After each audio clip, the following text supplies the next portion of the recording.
Assalamu alaikum. Nous sommes à quelques semaines du début du mois de Ramadan 2025, correspondant à l'année de l'Hégire 1446. De nombreux communiqués vont pleuvoir pour annoncer les débuts du mois de Ramadan et de Chouel. Les musulmans devront donc encore une fois s'atteler à la tâche et décider quelle date choisir, probablement la plupart du temps sans trop savoir pourquoi. Pour notre part, nous avons pris l'habitude, depuis quelques années maintenant, d'éditer un rapport et de publier ce genre de vidéos pour donner les informations utiles et les justificatifs concernant 12 villes pilotes prises au hasard à différentes latitudes, longitudes dans le monde et qui sont celles que vous voyez devant vous: Dakar, Alger, Lausanne, Antalya, Mecca, Pékin, Kuala Lumpur, Sydney, Rio de Janeiro, Santiago du Chili, Montréal, Californie. Nous publions également les horaires IMSEC applicables à Lausanne et qui peuvent être utilisés dans le monde par une adaptation simple. Alors en avant-propos, comme nous allons beaucoup parler de phase lunaire, je voulais vous présenter cette image et vous en dire deux mots. Ce que vous pouvez voir dans cette image animée et accélérée, qui ne provient pas de moi mais de ce site en rouge, c'est le mouvement de va-et-vient de la Lune, et qui s'appelle aussi libration, et que les astronautes ont mis beaucoup de temps à élucider, grâce notamment à l'envoi de miroirs catadioptriques qui ont permis de mesurer à partir de la Terre les positions relatives de la Lune par rapport à la Terre et au Soleil, et ce à chaque instant. Donc à partir de la fin du siècle dernier, les astronomes ont été capables de mesurer avec précision les phases lunaires telles qu'on pouvait les observer dans le ciel. En voici quelques-unes, notamment celles qui correspondent au mois de Ramadan de cette année. Donc, la conjonction lunaire de Ramadan va avoir lieu le 28 février à 1h44, ici, et celle de Chouel va avoir lieu le 29 mars à 11h57, UTC plus 1, comme vous pouvez le voir ici. Ce travail magnifique, associé au calcul du calendrier perpétuel des conjonctions lunaires, permet de prédire des milliers d'années dans le futur et même de remonter le temps, tout ce qui va se passer avec le cycle lunaire et la manière dont il va se manifester, notamment en termes de calendrier lunaire. La finesse des calculs est telle que l'observation de la Lune n'est plus guidée par une nécessité fonctionnelle, mais par une nécessité non fonctionnelle de contemplation. Alors, avant de vous donner les dates concernant les 12 villes pilotes, j'aimerais ouvrir une parenthèse pour discuter du communiqué du CTMF datant du 17 décembre 2024. En effet, il me paraît utile d'en faire une analyse suite à des discussions que j'ai eues avec des collègues et avec des divers interlocuteurs qui n'étaient pas très à l'aise avec ce genre de communiqué. Ce communiqué, le voici. Donc, déclaration officielle sur le début du mois de Ramadan et de la fête d'Al-Eid al-Fitr, 1446 Hijri 2025. Alors, que dit-il? Il donne en substance 6 informations. Les 3 premières sont en vert. Et elles sont en vert parce qu'elles sont justes. Alors, ça concerne notamment les dates et heures des 2 conjonctions lunaires de Ramadan et Chouel. La première ayant lieu le 28 février 2025 à 0h45 GMT, c'est-à-dire 1h45 heure de Paris. Et la deuxième, qui concerne conjonction lunaire de Chouel, qui aura lieu, Inch'Allah, le 29 mars 2025 à 10h58 GMT, soit 11h58 heure de Paris. La troisième information, qui est juste, c'est le jour de la fête d'Eid al-Fitr, le premier jour du mois de Chouel, qui aura lieu le dimanche 30 mars 2025. Alors pourquoi cette date est juste? Tout simplement parce qu'elle correspond à la première levée de l'aube du mois de Chouel, c'est-à-dire 16h, 17h environ, après la conjonction lunaire de Chouel. La prochaine information est celle qui donne le premier jour du mois de Ramadan, qui a été donnée pour le samedi 1er mars 2025. Alors celle-ci, je la mets en rouge parce qu'elle est fausse. Dans le même ordre d'idée que pour Chouel, le premier jour de Ramadan devrait correspondre à la première levée de l'aube après la conjonction lunaire de Ramadan à 1h45 heure de Paris le 28 février. Donc ça aurait dû être le 28 février, étant donné que l'aube se lève environ 3 à 4 heures après la conjonction lunaire du mois de Ramadan.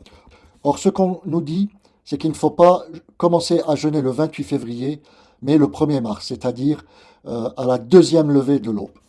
Ceci est une aporie, car la demande de l'islam n'est pas en accord avec l'évidence scientifique. Les prochaines informations sont le narratif qui justifie ces dates et que j'ai souligné en jaune, parce qu'elles sont incohérentes.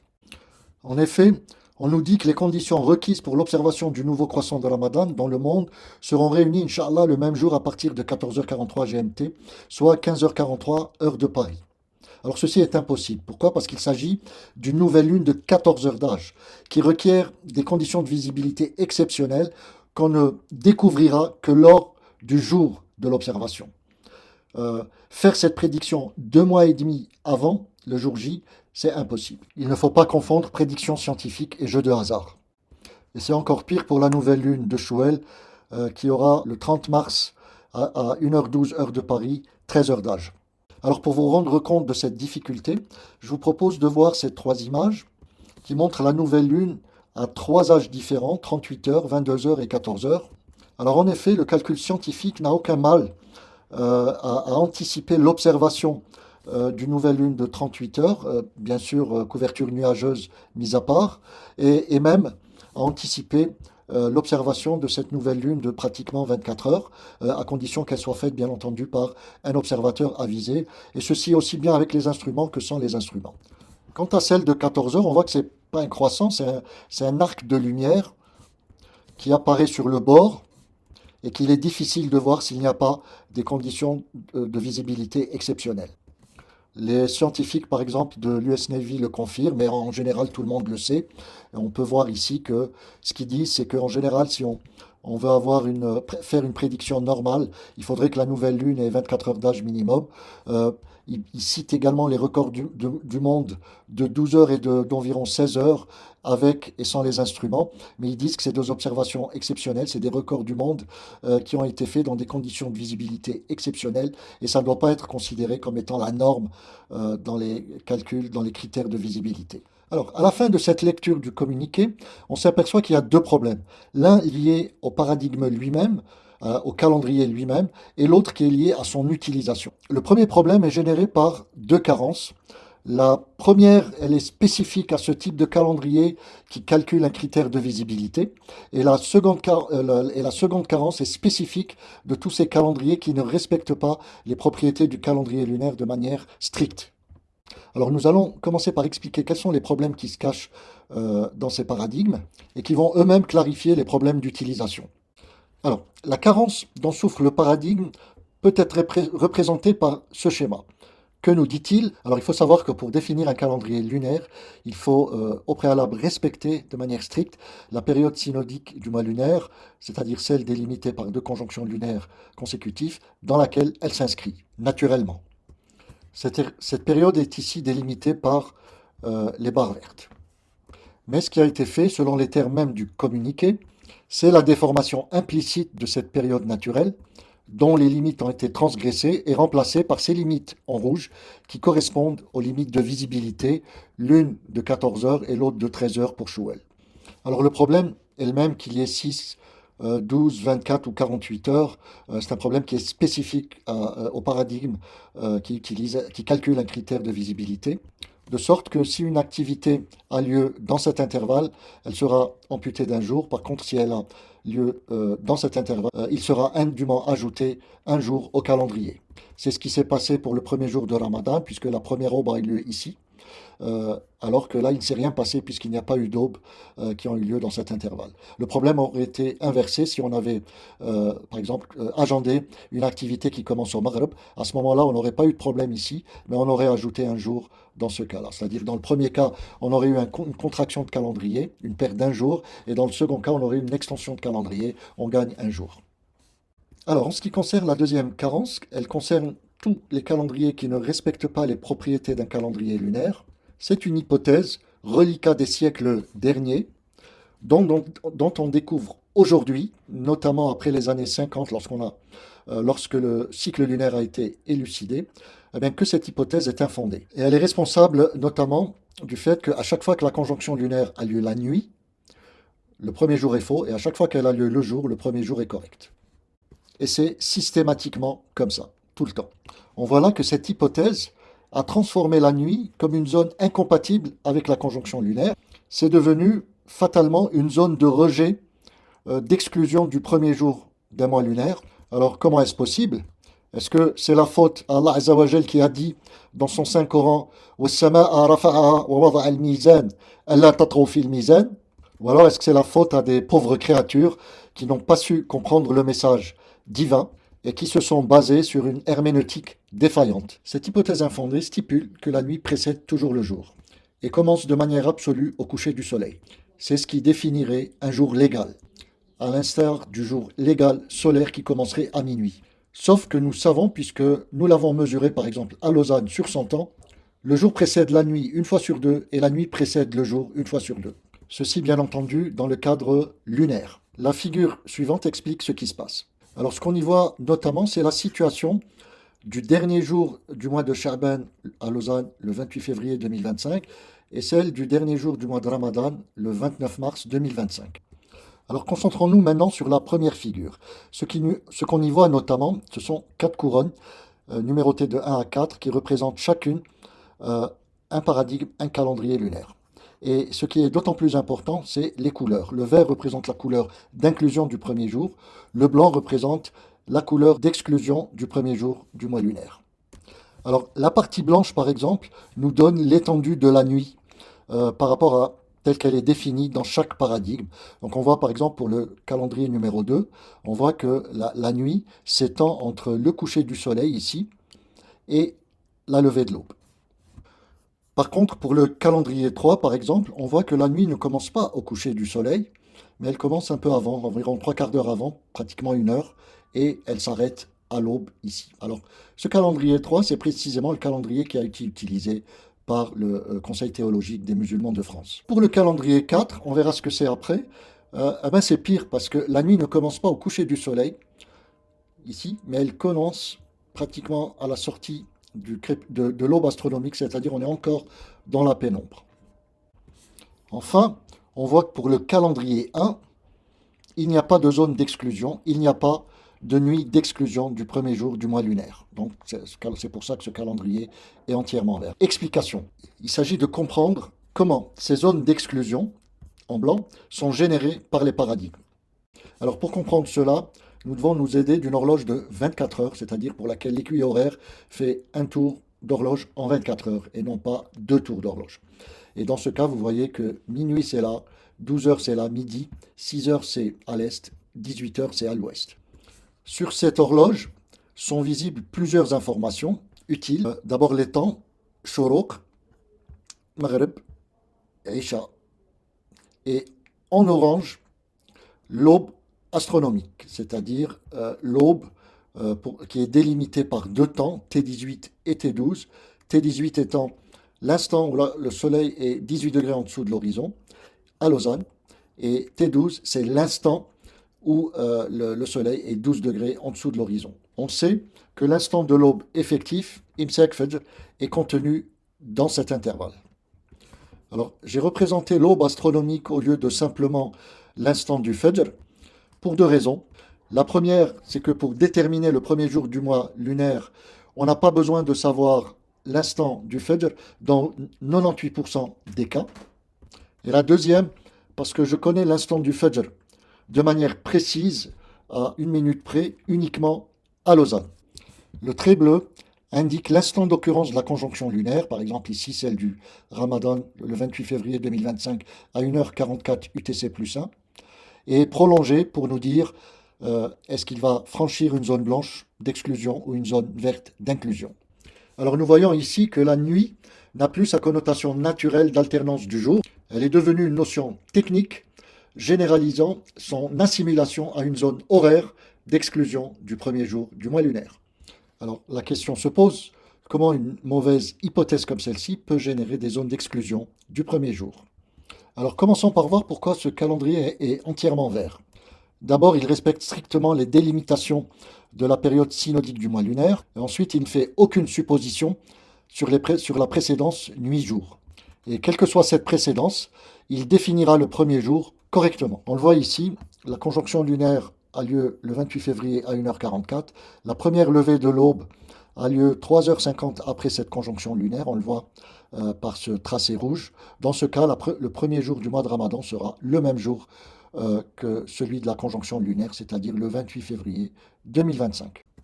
Le tracé bleu sur l'horloge nous donne combien de temps le dernier jour de Sha'ban a vécu avant son interruption par la conjonction lunaire, et ce temps est indiqué ici. Il est de l'ordre de 20 heures. Dans le cas de Shouel, on a une autre situation, puisque la conjonction lunaire de Shouel a lieu aux alentours de midi, c'est-à-dire soit le 29 mars 2025 à 11h57. La première levée de l'aube après cette conjonction lunaire, donc, aura lieu environ 16h30 après la conjonction lunaire. Donc le premier jour de Shouel sera le 30 mars 2025. Si on compare maintenant la précédence nuit-jour, on voit que pour Ramadan, l'aube s'est levée avant le coucher du soleil, donc on a une précédence du jour sur la nuit, tandis que là, pour Shouel, le crépuscule a eu lieu avant la levée de l'aube, donc la nuit précède le jour. Poursuivons maintenant avec le calendrier 2. Donc le calendrier 2, lui, respecte strictement la période synodique du mois lunaire, mais suppose la précédence absolue de la nuit sur le jour. Dans ce cas, la conjonction lunaire de Ramadan passe par sa zone blanche, la zone d'exclusion du premier jour, et donc on devine que le calendrier 2 va rejeter le premier jour, ce qui ne sera pas le cas pour Shouel, puisqu'il va passer par la zone jour, la zone verte, et dans ce cas, le premier jour de Shouel sera établi correctement. Dans ce cas, la longueur de la nuit, pour le calendrier 2, qui va durer environ 12 heures, va constituer, d'un point de vue terminologique, un seuil horaire d'exclusion du premier jour. Cela veut dire que si la première levée de l'aube est très proche par rapport à la conjonction lunaire, moins de 12 heures dans ce cas, alors le premier jour va être rejeté. Pour Shouel, l'intervalle entre la conjonction lunaire et l'aube est de l'ordre de 16 heures, comme on peut le voir ici en rouge. Il est donc supérieur à 12 heures et donc le premier jour de Shouel va être retenu correctement. Enfin, pour terminer nos histoires de terminologie qui vont nous servir plus tard, nous voyons que ce seuil horaire de réjection du premier jour, d'accord, cette étendue blanche, elle est définie entre deux instants. L'instant de l'aube et cet instant-ci, cette transition de la zone d'inclusion vers la zone d'exclusion, qui est ici au coucher du soleil. Donc ce coucher du soleil va représenter le temps de référence du jour, qui a la même notion d'absolu que le temps de référence du jour utilisé dans le cadre du calendrier solaire, sauf qu'elles n'ont pas la même valeur. L'une est fixée à minuit pour le solaire, et celle-ci est fixée au coucher du soleil. Alors pour ce qui est du calendrier 3, utilisé par le CTMF pour établir le premier jour du mois à partir d'un calcul de visibilité dans le monde, on voit que l'étendue de la zone d'exclusion va être un peu plus longue que celle du calendrier 2. Au lieu de s'arrêter au coucher du soleil, ici, il va s'arrêter un temps antérieur. Alors comment cette étendue est générée? Tout simplement en partant d'un temps de l'aube, par exemple tout T12 comme ici, et en remontant le temps de 12 heures. Pourquoi 12 heures? Parce que c'est le record du monde de visibilité généralement admis par tout le monde. On aurait pu utiliser une quinzaine de valeurs de limites de visibilité qui sont disponibles dans différentes formulations, mais cela aurait été inutile pour les besoins de la démonstration. À noter que si on avait utilisé les 14 heures du communiqué, cette étendue aurait été rallongée de 2 heures pour s'arrêter ici, ce qui aura également pour effet de réduire la zone d'inclusion. Alors on voit que le temps de référence du jour du calendrier 3 n'est pas établi au coucher du soleil, mais un temps antérieur. Alors ceci pose un problème de cohérence dans l'utilisation du calendrier 3 que nous allons discuter dans quelques instants. Alors pour le calendrier 4, on voit que les choses vont empirer. Le calendrier 4, c'est le cousin germain du calendrier 3, puisque là aussi, le premier jour du mois est établi sur la base d'un critère de visibilité, mais pas dans le monde, uniquement localement. Donc, par exemple, ici, localement à Lausanne. Et là, on est frappé par le comportement anormal, puisque la nuit d'exclusion, elle dure pratiquement 24 heures. On voit que le temps de référence du jour est situé à l'aube. Alors on a vu quels étaient les problèmes liés par l'hypothèse de la précédence nuit-jour. Et on va regarder maintenant quels sont les problèmes d'utilisation. Et on va se focaliser sur l'utilisation du calendrier 3 pour comprendre ce que le CTMF a voulu faire. Alors, on sait tout d'abord que l'observation d'une nouvelle lune est toujours associée à un moment particulier qui est le coucher du soleil. Le coucher du soleil est supposé être un temps de référence du jour dans l'hypothèse de la précédence nuit-jour. Or, ce que nous donne le calendrier numéro 3, c'est un temps de référence du jour qui est antérieur au coucher du soleil. Donc on voit que le calendrier 3 ne peut pas accommoder les deux notions d'observation et de jour légal. Il faut donc choisir l'un ou l'autre. Ceux qui optent pour un critère de visibilité autour des 24 heures optent pour l'observation. Par contre, ceux qui choisissent un critère de visibilité de l'ordre de 12 heures vont opter pour le jour légal, comme pour le calendrier 2. Donc on peut largement s'autoriser à penser que le CTMF est en train de faire diversion, puisque d'un côté il a en ligne de mire les résultats du calendrier 2, donc il veut s'en approcher, et d'un autre côté il veut donner l'illusion de la visibilité au public. Je ne sais pas quelles sont les intentions précises du CTMF, mais ce qui est clair, c'est qu'au lieu de prendre cette position mitigée, on peut sans risque de se tromper, conjecturer qu'ils sont plus proches du calendrier 2 que du calendrier 3.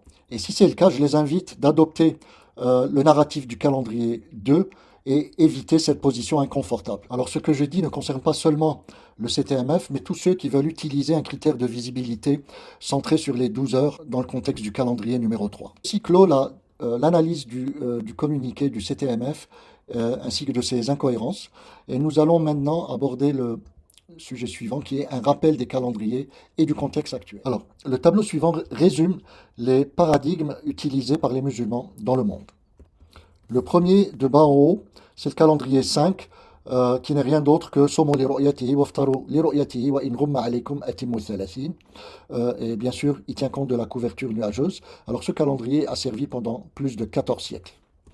Au-dessus, en gris clair, nous avons les deux calendriers 3 et 4 qui, eux, s'appuient sur un calcul de critères de visibilité localement pour le calendrier 4 et dans le monde pour le calendrier 3. La première utilisation de ces calendriers date des années 90 du siècle dernier. Alors, ces calendriers, ces trois calendriers qui sont utilisés par la quasi-majorité des musulmans, sont les seuls qui s'appuient soit sur l'observation, soit l'observation directe pour le calendrier 5, soit l'observation indirecte pour les calendriers 3 et 4. Et ce qu'il faut savoir, c'est qu'en 2016, la conférence d'Ankara a incité les musulmans à utiliser le calendrier 3 et pas le 4.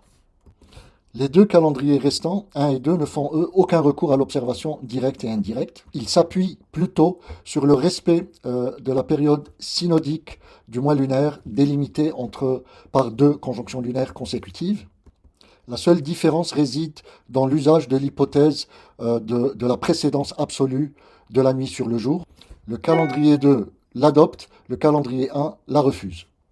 Dernière chose, le calendrier 2 a été établi dans les années 50, donc pratiquement au moment où le cycle lunaire a été élucidé, tandis que le calendrier 1 a été mis à jour en 2016. Alors, ce qui est intéressant maintenant, c'est de voir quelle est la réponse de ces 5 calendriers pour le mois de Ramadan 2025 à Lausanne. On voit dans le tableau suivant qu'il n'y a pas 5 paradigmes, mais 7 paradigmes et sous-paradigmes, puisqu'on se souvient de la discussion précédente que les calendriers 3 et 4 reposaient sur deux sous-paradigmes différents, selon qu'ils utilisent un critère de visibilité long à 22 heures ou court autour des 12 heures. Ce tableau analyse les erreurs sur les premiers jours de Ramadan et Shawwal. C'est ce qu'on peut voir sur cette colonne-ci. Notre référence est le calendrier 1 en vert, puisqu'il ne commet aucune erreur. Ce qui nous permet de dire qu'il ne commet aucune erreur, c'est parce que le nombre de jours de ce mois est identique au nombre de levées de l'aube compris entre les deux conjonctions lunaires de Ramadan et de Shawwal. Donc 0,0 comme vous pouvez le voir. Maintenant, regardons ce que donnent comme erreur les autres paradigmes et commençons par le bas, par le calendrier 5. Dans ce cas, nous avons pris comme hypothèse que la nuit du doute était celle du 28 février. Et nous ne tenons pas compte ici de la couverture nuageuse. Et je tiens aussi à rappeler que la notion de nuit du doute n'a de sens que si l'on ne connaît pas les conjonctions lunaires. Ici, on connaît la conjonction lunaire et donc on va fermer les yeux. Donc si on utilise le calendrier 5 dans ces conditions, le premier jour du Ramadan sera le 2 mars 2025, tandis que le premier jour de Shawwal sera donné pour le 31 mars 2025, soit 29 jours de jeûne.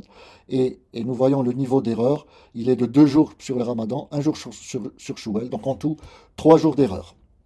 Autrement dit, ceux qui suivront le calendrier 5 commenceront à jeûner au troisième jour du Ramadan et fêteront l'Aïd au deuxième jour de Shawwal. Donc là, on passe de 30 jours de jeûne à 29 et on voit que le calendrier 5 ne va pas être décalé de manière rigide, mais en accordéon. Le calendrier 4, avec son critère long, ne va pas faire mieux que le calendrier 5, malgré l'apport de la science. Le niveau d'erreur est le même que précédemment, et on voit que ces deux paradigmes peuvent être regroupés au sein d'un seul groupe, dont la propriété principale, c'est de se tromper de 3 jours. La science n'aura servi à rien si ce n'est de nous rendre un peu plus intelligents. Alors, dans le même ordre d'idées, on voit que le calendrier 4, version courte cette fois, et le calendrier 3, version longue, peuvent s'associer dans le même groupe, dont la principale caractéristique, c'est de réduire le niveau d'erreur de 3 jours à 2 jours. On gagne un jour sur le début du Ramadan et non pas sur le début du mois de Shawwal. Donc on voit qu'on jeûne 30 jours, comme pour le calendrier 1, mais avec un décalage rigide d'1 jour. Ça veut dire que les limites synodiques ne sont pas respectées. Enfin, le calendrier 3, dans sa version courte, va se regrouper avec le calendrier 2 pour réduire le niveau d'erreur d'un jour, non pas sur le premier jour du Ramadan, mais sur celui de Shawwal. Dans ce cas, au lieu de jeûner 30 jours, le nombre de jours de jeûne sera de 29 et ceci correspondra à une contraction d'un jour. Le nombre de jours de jeûne passera de 30 à 29 jours, ceci correspondra à une contraction d'un jour. Alors on voit que ce petit tableau est très intéressant puisqu'on est parti de 7 paradigmes et sous-paradigmes qui sont tous sous-tendus par des narratifs, par des justificatifs, par des rhétoriques et même des sophismes. Tout cela développé sur des dizaines, voire des centaines d'années, ayant donné lieu à des tonnes de documents, des milliers d'heures de discussion, des développements faramineux. Et voilà que ce petit tableau les réduit à une simple échelle de mesure d'erreur, entièrement prédictif. Autrement dit, si on veut un niveau d'erreur de 3 jours, il suffit de prendre le calendrier 5 ou le calendrier 4 version longue. Si on veut un niveau d'erreur de 2 jours, il suffit de prendre le calendrier 4 version courte ou le calendrier 3 version longue. Et si on veut un niveau d'erreur de 2 jours, il suffit de prendre le calendrier 3 version courte ou le calendrier 2. Et on voit bien que par exemple, tous ces calculs savants de critères de visibilité, c'est bien, ça nous rend plus intelligents, mais ils sont absolument d'aucune utilité. Autrement dit, en partant du calendrier 1, on peut faire toutes les prédictions que vous voulez sans faire aucun calcul savant. Donc en conclusion, ici, on voit que les calendriers 2, 3 et 4 sont juste des déformations prédictives du calendrier 1. Les limites de visibilité précoces, courtes, de 14 ou 13 heures, en tout cas aux alentours de 12 heures, ne sont donc qu'un prétexte pour se rapprocher du jour légal, utilisé par le calendrier 2 notamment, en feignant une recherche de visibilité. C'est ce que nous avons discuté auparavant en ce qui concerne les choix du CTMF et ce que nous voyons ici, dans ce regroupement. Les limites de visibilité longues ou normales de 22 heures ne font pas mieux que 2 jours d'erreur, vous pouvez le voir ici. Le calendrier 5 n'a pas le statut de calendrier, doit être discuté séparément. Alors tout ça est un prélude pour montrer à quel point la question suivante est importante. Nous avons plusieurs chemins. La question est quel calendrier choisir. Pour y répondre, il faut revenir aux fondamentaux. Donc le principe fondamental, c'est que le calendrier islamique est du type lunaire. Certains utilisent également le mot vrai parce qu'ils utilisent des déformations du calendrier lunaire. Il faut bien comprendre que ce mot vrai est une redondance. Alors dire que le calendrier islamique est du type lunaire veut dire que la solution calendaire doit respecter intégralement toutes les propriétés du calendrier lunaire qui découlent des propriétés du cycle lunaire. Il y a 2 raisons qui nous ont mis dans cette galère. La première, c'est l'usage d'une herméneutique défaillante qui n'a pas été mise à jour depuis très longtemps. Et la deuxième, c'est que la plupart des gens, la plupart des musulmans, et pas que d'ailleurs, ne connaissent pas vraiment ce que sont les propriétés du calendrier lunaire. Nous allons donc expliciter cela en restant à un niveau intuitif. Alors, pour comprendre les propriétés du calendrier lunaire, on va regarder ce qui se passe du côté du solaire. Intuitivement, on sait que la durée d'un mois solaire, qui a été construit par l'homme, ne l'oublions pas, est proportionnelle au nombre de jours. Pourquoi? Parce que le mois commence et se termine à la même heure. En l'occurrence, minuit, qui n'est rien d'autre que le temps de référence du jour grégorien. Pour ce qui est du lunaire, les choses sont différentes. Les limites du mois lunaire ne sont pas construites par l'homme, mais elles sont préfixées dans la nature par Allah Azza wa Jal. Ensuite, le début et la fin d'un mois lunaire n'ont pas lieu à la même heure. Rappelons-nous, pour le mois de Ramadan prochain, la conjonction lunaire du Ramadan aura lieu à 0h44 GMT et celle de Shawwal aura lieu à 11h57 GMT. Donc il est impossible de fixer un temps de référence absolu du jour. La seule possibilité qu'on a, c'est de définir des temps de référence d'activité. Dans ce cas, un mois lunaire n'est pas taillé pour agender des jours comme pour le solaire, mais pour agender des activités journalières. Autrement dit, un calendrier lunaire, vous ne pourrez pas l'utiliser pour fêter un anniversaire. Agender des jours veut dire que l'heure à laquelle débute une activité n'a pas d'importance. C'est comme si toutes les activités débutaient en même temps, qui est le temps de référence absolu du jour. Dans le calendrier lunaire, l'activité journalière garde son identité, et notamment l'heure à laquelle elle débute. Et c'est pour toutes ces raisons qu'il n'y a pas de règle de proportionnalité entre la durée du mois lunaire et les nombres de jours. Cette dernière phrase pourrait être prise comme un signe de faiblesse du calendrier lunaire. N'y croyez rien, au contraire, elle indique complexité et précision, puisque un mois lunaire va correspondre localement à 3 calendriers différents. D'une part, on a une combinaison de 2 calendriers de 29 jours décalés d'un jour et un de 30 jours, qu'on peut appeler une combinaison mâle, et une deuxième combinaison de 2 calendriers de 30 jours accompagnés d'un calendrier de 29 jours. C'est ce qu'on pourrait appeler une combinaison femelle. Ces 2 combinaisons vont avoir lieu en alternance. Donc on voit bien, lorsqu'on parle du calendrier lunaire, qu'il faut sortir du solaire. Dans le solaire, notre intuition a été forgée sur le fait que la durée des mois était toujours proportionnelle au nombre de jours d'un calendrier. Ce n'est pas le cas pour le lunaire. Donc dorénavant, lorsqu'on parle du calendrier lunaire, il faut séparer deux notions. La notion de mois lunaire au sens temporel du terme et la notion de calendrier au sens nombre de jours.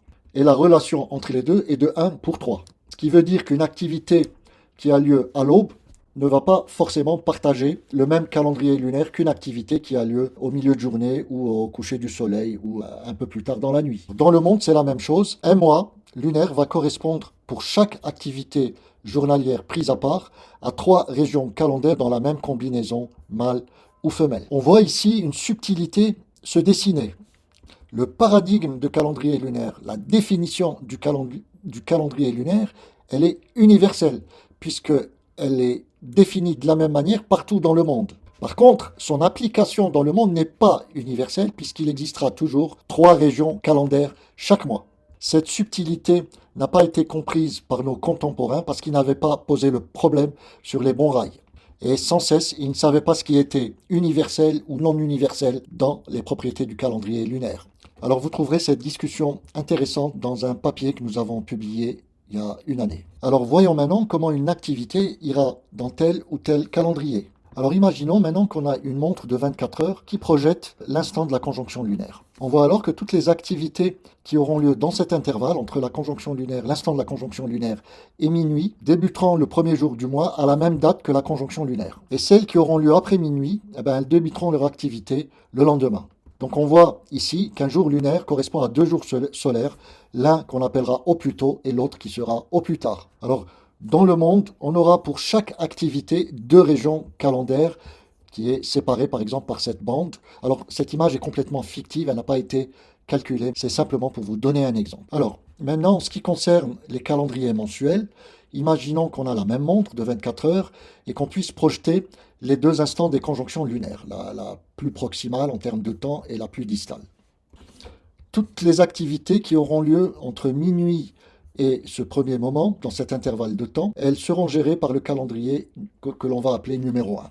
Donc, par exemple, si ce calendrier donne 29 jours, ça veut dire que toutes les activités qu'il y a ici, elles vont se réaliser 29 fois dans le mois. Toutes celles qui sont dans cet intervalle entre les 2 instants des conjonctions lunaires, elles vont être gérées par le calendrier numéro 2. Ça veut dire que si ce calendrier donne 30 jours, toutes les activités journalières qui auront lieu dans cet intervalle vont se réaliser 30 fois. Quant à celles-ci, elles vont être gérées par le calendrier numéro 3.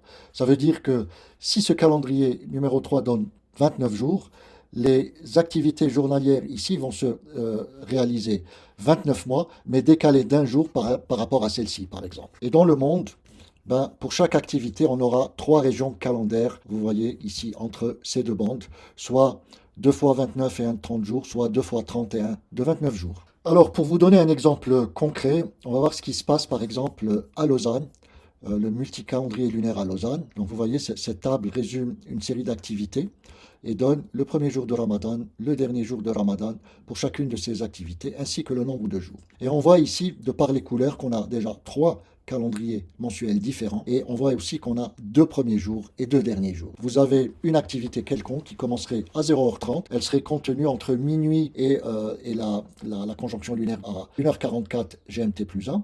Dans ce cas, le premier jour de cette activité sera le 1er mars et le dernier jour le 29. Donc cette activité se réalisera 29 fois. Pour par exemple la prière du Fajr qui aura lieu donc à l'instant du Fajr, à ce moment-là, le premier jour sera non pas le 1er mars, mais le 28 février, et le dernier jour sera le 29 mars. Il y aura 30 jours de prière du Fajr. Cette prière du Fajr, elle est intercalée entre les instants des 2 conjonctions lunaires. Pour les autres prières, Dhuhr, Asr, Maghrib, Isha, on est dans un 3e calendrier en gris clair. Ensuite, pour les autres prières, Dhuhr, Asr, Maghrib, Isha, ce sont des temps qui sont intercalés entre la conjonction lunaire de Shouel, la plus tardive, et minuit. Et dans ce cas, on voit que le premier jour sera le 28 février. Par contre, le dernier jour sera le 28 mars, correspondant à 29 jours. Pour le jeûne, donc, ça sera la même chose que pour la prière du Fajr.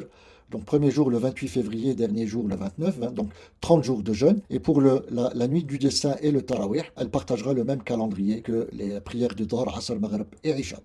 On voit ici notamment qu'on a deux premiers jours, le 28 février et le 1er mars, et on a deux derniers jours, le 28 mars et le 29 mars. Et en l'occurrence, on a deux calendriers de 29 jours décalés d'un jour et un calendrier de 30 jours. On a donc une combinaison mâle. Alors, avec ces petits rappels, on est en mesure de répondre à la question quel calendrier choisir. Le tableau suivant résume les 5 calendriers discutés auparavant avec leurs propriétés. Alors, ce que nous pouvons dire d'emblée, il ne faut plus utiliser les calendriers 2, 3 et 4, notamment pour les calendriers 3 et 4, utilisés par un grand nombre de musulmans. La raison, nous l'avons vu, est qu'ils ne respectent pas les propriétés du calendrier lunaire, maintenant que nous avons éclairci cette question. Ils sont donc solilunaires. Pourquoi? Le caractère lunaire vient du fait que l'année comporte 354 ou 355 jours. La caractéristique solaire provient du fait que les mois sont constitués en comptant les nombres de jours en partant d'un temps de référence absolu. Et nous pouvons voir ici comment les appréhender, les temps de référence du jour. Ici, ici, ici. Et pour Shouel, ici, ici et ici. Ces trois calendriers ne peuvent pas être appliqués. Ce qu'on peut appliquer, c'est le calendrier 1, puisque lui, il respecte intégralement les propriétés du calendrier lunaire. Comme nous pouvons voir ici, c'est le calendrier qui est tout en vert, dans lequel il n'y a aucune zone de rejet du premier jour. Reste le calendrier 5, lui je le flague en orange. Pourquoi? Pour deux raisons.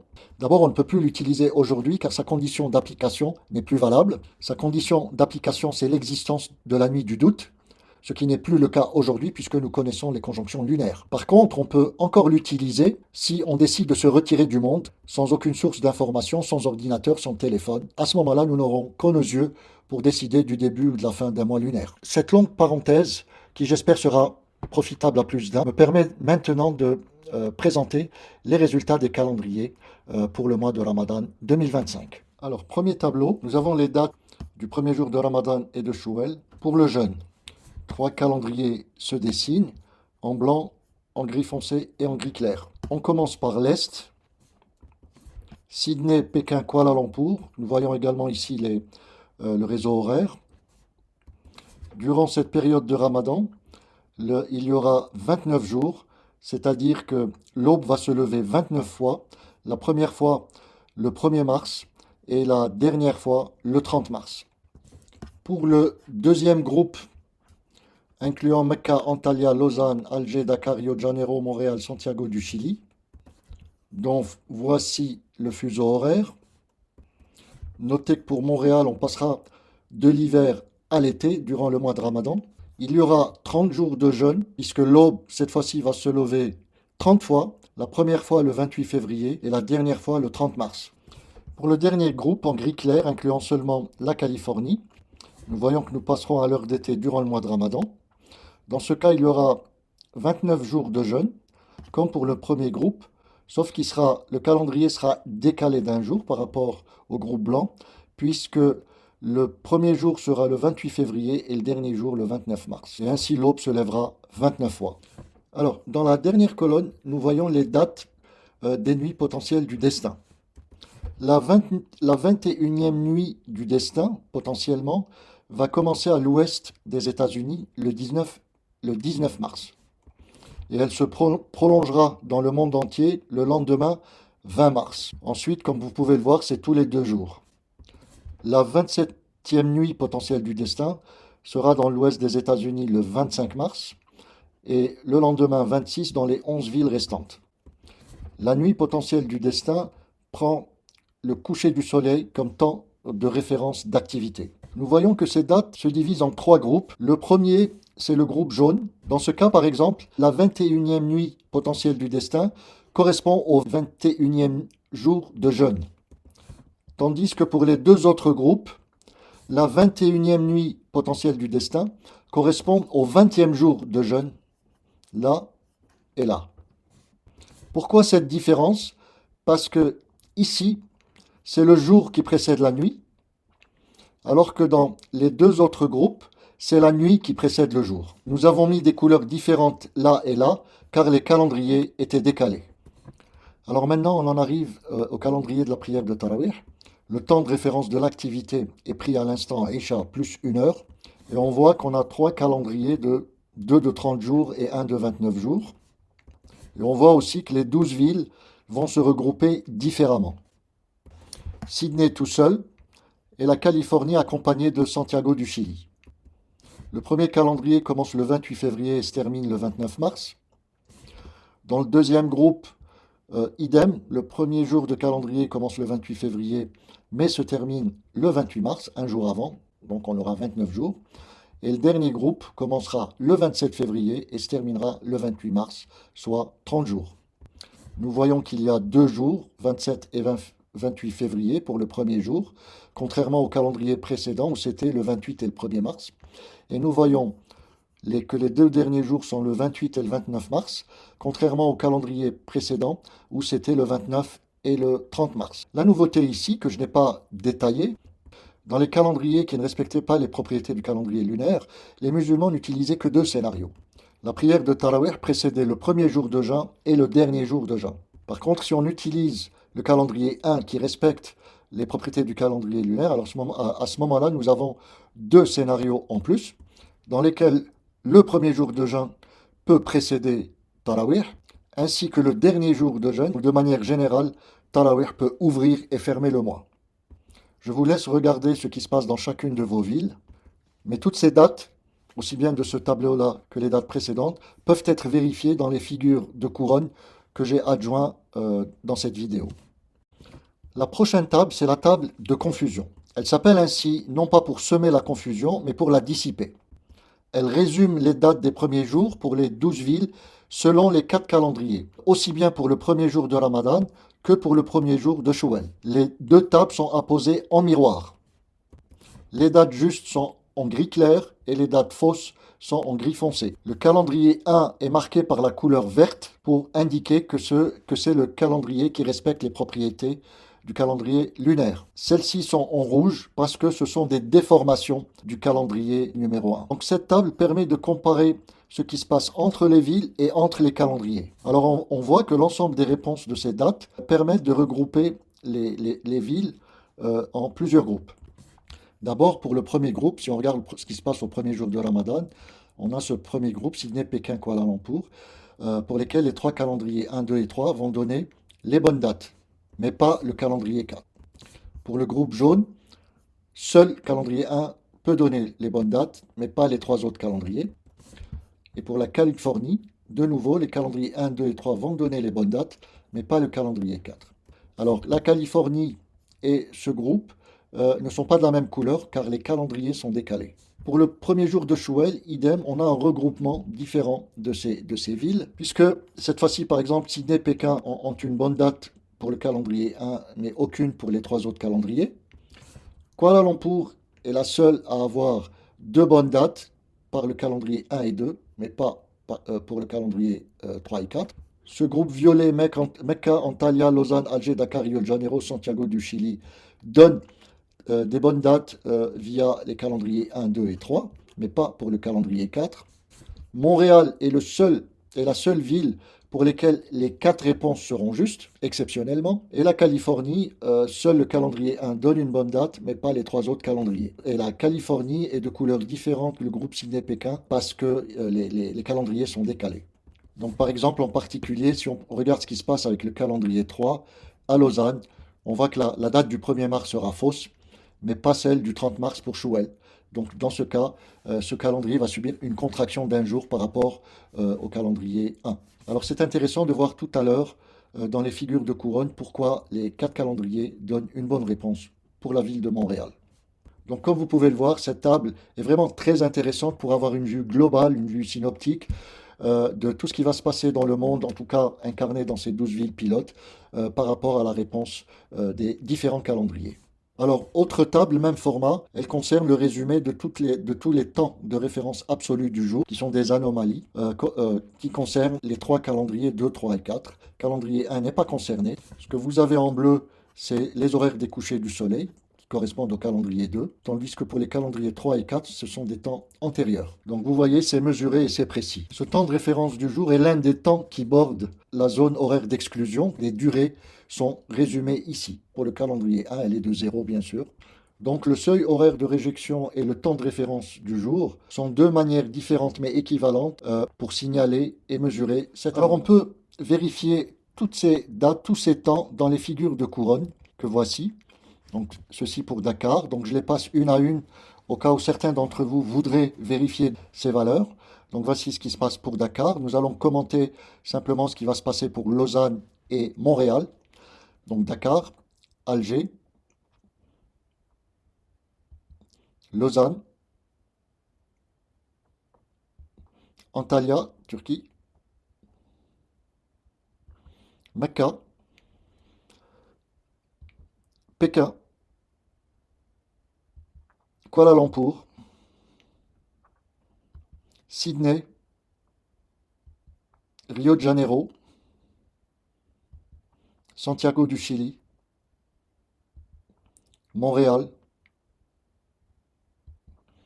Californie. Alors commençons par Lausanne. Voilà, donc vous voyez, on a la figure Ramadan, la figure Chouel, les quatre calendriers. Donc la conjonction lunaire entrée bleue qui a lieu à 1h44. Donc première levée de l'aube à 3h50. Donc premier jour de l'aube le 28 février 2025. Pour Chouel, la conjonction lunaire a lieu à 11h57 le 29 mars 2025. Donc le premier jour de l'aube va se lever 16h37 après la conjonction lunaire. Donc premier jour de Chouel le 30 mars 2025. En tout, le mois va durer 706 heures et il y aura 30 jours de jeûne.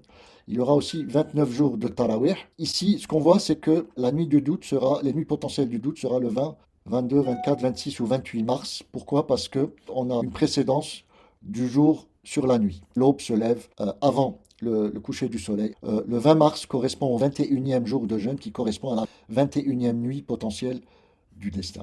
Alors on voit maintenant ce qui va se passer avec les calendriers. Pour les calendriers 2, 3 et 4, on voit que la conjonction lunaire a lieu à un moment de la nuit d'exclusion du premier jour. Par contre, que pour Chouel, pour les calendriers 2 et 3, elle aura lieu en plein jour. Par contre, pour le calendrier 4, elle aura lieu la nuit. Donc, 2 et 3 vont prendre le premier jour de Chouel correctement, mais pas le calendrier 4.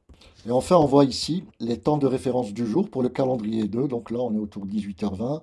Là, pour le calendrier 3, on est environ 3 quarts d'heure avant. Et puis, pour le calendrier 4, on est carrément à la sortie de l'aube astronomique. Pour Chouel, le Maghreb est autour de 19 heures. Là, on est 2 heures, plus de 2 heures avant pour le calendrier 3. Et pour le calendrier 4, le temps de référence du jour, il est à peu près vers les coups de 7 heures. Alors, allons direct à Montréal. Et vous regardez ici que la conjonction lunaire, elle passe par les 4 zones vertes, les 4 zones d'inclusion du premier jour. Donc c'est pour ça que les 4 calendriers vont donner la date exacte de Chouel pour Montréal. Okay, normalement, il ne devrait pas y avoir de dispute ni de discussion à Montréal. Alors maintenant, c'est le moment de présenter les tables horaires IMSEC à Lausanne. Pourquoi Lausanne? Parce que c'est là où je les connais le mieux, c'est-à-dire avec une précision d'1 minute. Mais aussi, je vais expliquer comment on peut utiliser la courbe horaire dont découlent ces temps dans le monde. Alors, ce qu'on peut voir sur cette table, c'est d'abord les 30 jours de jeûne, les dates correspondantes, donc la première le 28 février et la dernière le 29 mars. Bien sûr, ceci selon le calendrier 1. L'horaire du fédéral est en bleu, tel qu'elle a été mesurée et calculée. Donc ça commence à 5h47 et ça va diminuer jusqu'à 4h53. Donc sur 30 jours, ce temps va diminuer de 54 minutes. Et pour les curieux, j'ai ajouté 4 colonnes pour que les gens puissent comparer ces horaires à l'instant à 12 degrés, 15 degrés et 18 degrés, ainsi que le Shorouk. En jaune sont marquées les 5 nuits potentielles du destin à Lausanne. Alors d'où proviennent ces temps IMSEC Fedr en bleu? Elles proviennent de ce segment de courbe rouge dans cette bande verte. Alors explication, l'axe vertical donne le temps en heures, minutes, secondes, pris à GMT plus 2 pour éviter les sauts de courbe à l'issue d'un changement d'horaire hiver-été-hiver. Et l'axe horizontal donne les jours numérotés de 1 à 365. L'intervalle jaune correspond à l'aube astronomique, délimitée par les 2 enveloppes T18 et T12. T18, c'est l'instant correspondant à l'angle fixe du Soleil lorsqu'il est à 18 degrés en dessous de l'horizon. Et T12, c'est la même chose, mais pour un angle de 12 degrés en dessous de l'horizon. La courbe bleue donne T15, c'est-à-dire la courbe horaire correspondant à la position du Soleil lorsqu'il est 15 degrés en dessous de l'horizon. La courbe rouge, c'est ce que nous avons calculé à partir de ce seul point de mesure qui a été effectué le 23 juin 2016. Cette valeur du point de mesure est égale à 4h04. Alors cette extrapolation annuelle à partir d'un seul point de mesure a été facilitée par le fait que cette mesure a eu lieu au solstice d'été. La bande verte délimite les 30 jours du mois de Ramadan 2025. Donc on voit que le segment de courbe rouge longe la courbe bleue, mais en restant toujours en dessous. Donc l'instant IMSEC aura lieu plus tôt de quelques minutes que l'instant T15. Le premier jour, il sera inférieur de 6 minutes et le dernier jour, il sera inférieur de 2 minutes. Donc cette tendance est effective sur 8 mois, 4 mois au début de l'année et 4 mois à la fin de l'année. Par contre, dans les 4 mois centrés autour du solstice d'été, nous voyons que l'instant IMSEC arrivera beaucoup plus tard que T15, et pour ça, il faudrait avoir la mesure ou le calcul précis dans le monde entier. Donc ce point a été mesuré avec une précision de quelques secondes, tandis que la courbe a été calculée avec une précision d'1 minute. Alors comment a été mesuré ce point?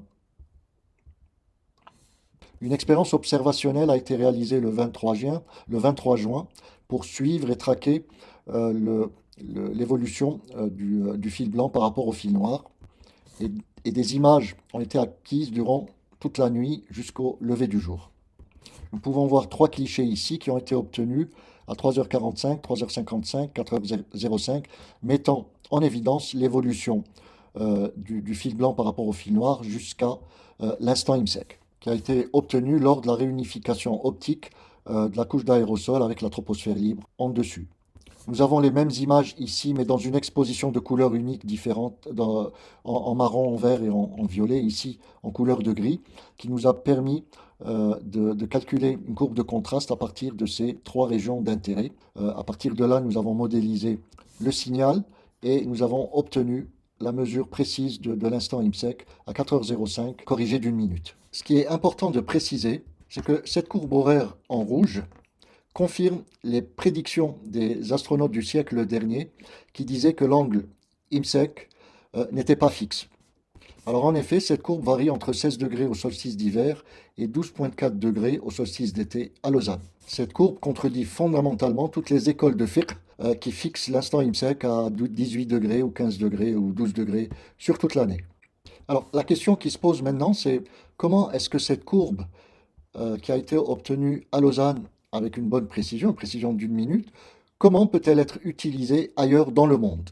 Alors c'est très simple, nous allons le voir dans un cas d'école qui a eu lieu l'année passée à Montréal. Alors l'année passée à Montréal, pour le mois de Ramadan, la conjonction lunaire a eu lieu durant l'aube astronomique, comme vous pouvez le voir ici, dans la zone orange. Problème, nous n'avions pas mesuré l'instant IMSEC ni calculé à Montréal.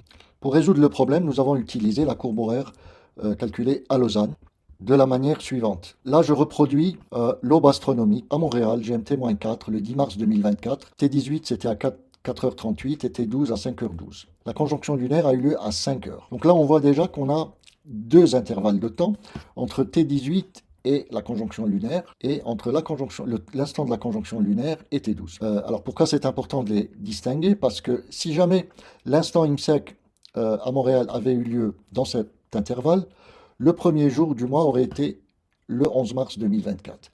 Par contre, s'il avait eu lieu dans cet intervalle, le premier jour du mois aurait eu lieu le même jour que la conjonction lunaire, c'est-à-dire le 10 mars 2024. Donc nous avons 2 possibilités, mais nous ne savons pas laquelle prendre. Et c'est là où la courbe de Lausanne entre en jeu. Donc celle-ci correspond au Ramadan 2024 à Lausanne. Et ce que nous voyons, c'est que l'instant IMSEC arrive plus tôt que T15. De manière générale et jusqu'à latitude 55 degrés, cette tendance peut être généralisée à tout l'hémisphère nord. C'est ce que nous avons fait à Montréal. On a posé T15 et la seule valeur qui était inférieure à T15, c'est celle-ci. Donc on a déterminé que le premier jour de Ramadan était effectivement le 11 mars 2024. Ce genre de situation va arriver de temps en temps.